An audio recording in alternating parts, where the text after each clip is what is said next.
Uma vez, né? Hoje é segunda-feira, nós vamos dar continuidade ao nosso gêneros textuais, certo? Então, por que nós vamos estar trabalhando tanto os gêneros textuais? Então, nós precisamos praticar nossa leitura, nossa escrita, certo? O nosso vocabulário, a nossa ortografia. E hoje nós vamos estar trabalhando biografia. O que é a biografia? Biografia é a história da vida de uma pessoa. Quando eu vou contar o relato da vida de uma pessoa, de onde ela nasceu, né? Onde ela morava, de onde ela nasceu, todas as informações que eu preciso sobre aquela pessoa. O histórico de vida dela. Então, tudo sobre aquela pessoa, eu vou ter conhecimento daquele histórico de vida, da formação, da vida pessoal dela, da vida profissional dela, da vida estudantil dela, certo? Então, a biografia é eu me aprofundar, conhecer a vida daquela pessoa que eu tenho curiosidade. Muitas às vezes a gente tem essa curiosidade nos escritores, né? Existe a diferença da biografia e da autobiografia? Existe. A biografia, ela sempre vem na terceira pessoa do singular. É quando uma terceira pessoa conta aquela história daquela outra pessoa. Já a autobiografia, ela sempre vem em primeira pessoa do singular. Então, a autobiografia sou eu. Eu que escrevo a minha autobiografia, né? Até eu olhando esse texto, lembrei da autobiografia agora que eu conheci, de uma pessoa ali de Tarrafas, do Mauro Bantim. Então, achei assim a história muito legal, uma autobiografia dele, as pessoas que estão fazendo faculdade e tiveram curiosidade de relatar a história dele. E ele mesmo, ele foi, né, descrever, foi relatar pessoalmente, através de vídeo, a sua autobiografia. Então, vem desde seus pais, né, a história de quando nasceu, o seu percurso de vida todinho, a sua formação e tudo. E essa autobiografia biografia que nós vamos estudar é do José de Alencar, que está lá no nosso livro Mais Pai que Unidade 1, da página 124. Então, José de Alencar era um escritor brasileiro, né? Aqui do Ceará, nascido no Nordeste, aqui no Brasil. E essa é a história de vida dele. Você vai saber quando ele nasceu, qual foi as formações dele, na vida profissional, quem já foi ele, na vida estudantil e tudo. Então, tem todas as informações sobre José de Alencar. Eu não vou relatar, porque senão vai tirar a curiosidade de vocês de lerem a biografia de José de Alencar. Tem muitas obras dele, né? Já assim presenciei turmas do 9º ano aqui da escola João Dias trabalhando sobre as obras de José de Alencar. Então, tem as perguntas aí, você, quando lê a biografia dele, você vai saber responder, que é quando ele nasceu,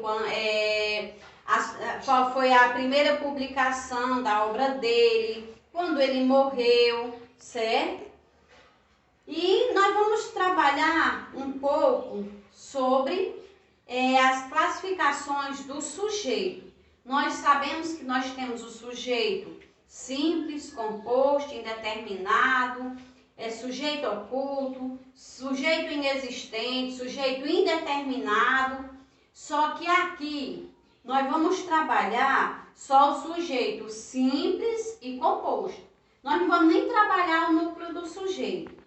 Ah, Maria, como é o núcleo do sujeito? Então, por exemplo, o homem trabalhou no roçado. Quem é o sujeito? O homem. E o predicado? Trabalhou no roçado. E se eu quiser só o núcleo do sujeito? Homem. O era um artigo definido, por isso que ele não ia existir lá, certo? Então, como é que fica mais fácil para mim descobrir o sujeito? Eu vou trocar ele pelo pronome pessoal. Então, se eu digo o homem trabalhou no roçado, quem trabalhou no roçado? Ele é o homem. Então, possa ser que venha o pronome ou venha o pronome pessoal ou venha o pronome próprio, certo? Então, nós vamos ver aí, ele diz, simples, quando tem um único núcleo, um único sujeito, isto é, uma única palavra principal. Então, se eu disse o homem trabalhou no roçado, o homem, ele é um sujeito simples. Agora, se eu dissesse os homens trabalharam no roçado, aí sim o sujeito ia ser composto, porque os homens, eles estão no plural. Então, já ia ser um sujeito composto. Então, um exemplo aqui. O velho ônibus percorria a cidade durante o dia todo. Quem percorria a cidade durante o dia todo? Um ônibus velho. Então, esse é um sujeito simples, porque era só um ônibus. Composto, quando tem dois ou mais núcleos. Exemplo, ondas altas e ventos fortes sacudiram os barcos como se fossem feitos de papel. E eu posso fazer a pergunta a partir da ação, a partir do verbo. Quem sacudiram os barcos como se fossem feitos de papéis? Ondas altas e ventos fortes, certo? Então, vem aí, identifique o sujeito e o predicado nas orações abaixo. Então, se eu tiro o sujeito, o restante da frase é predicado. Por exemplo, ondas altas e ventos fortes, eu falei que era sujeito. E qual é o predicado? Sacudiram os barcos como se fossem feitos de papel. Então, o silêncio e a luz do interior da capela eram confortantes. Esse sujeito é simples ou é composto? O silêncio e a luz. Então, aí, eu posso perguntar, né? Quem eram reconfortantes no interior da capela? Eles. Quem eles? O silêncio e a luz. Então, tenho dois sujeitos, tenho dois núcleos. Se eu tenho dois núcleos, o sujeito é composto. Então, eu tiro o sujeito e o resto é predicado. Esse S é de sujeito, eu vou escrever o que é sujeito. E o P, predicado, eu vou colocar o restante da frase que é predicado. O predicado, ele pode vir só no início da frase? Não. Ele pode vir no final da frase, pode vir no início da frase. O sujeito pode vir no início da frase, pode vir no final da frase, certo? Murmuraram os sem vergonha. Então, aí, quem é o sujeito? Murmurou. Murmurou é um sujeito ou é uma ação? Se é uma ação, não pode ser sujeito.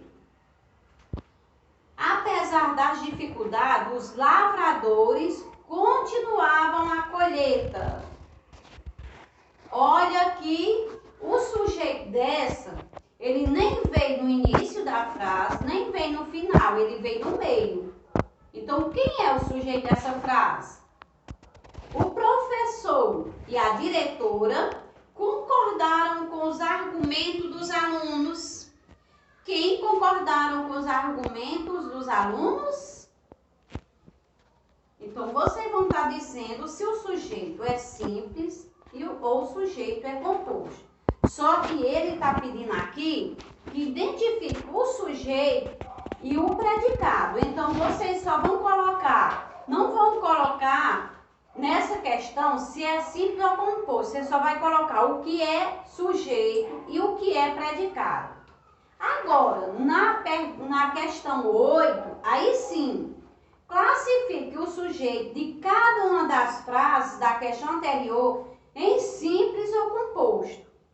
Agora você vai rever da letra A e a D e vai dizer: a letra A, se o sujeito dela é o silêncio e a luz, esse sujeito é simples ou é composto?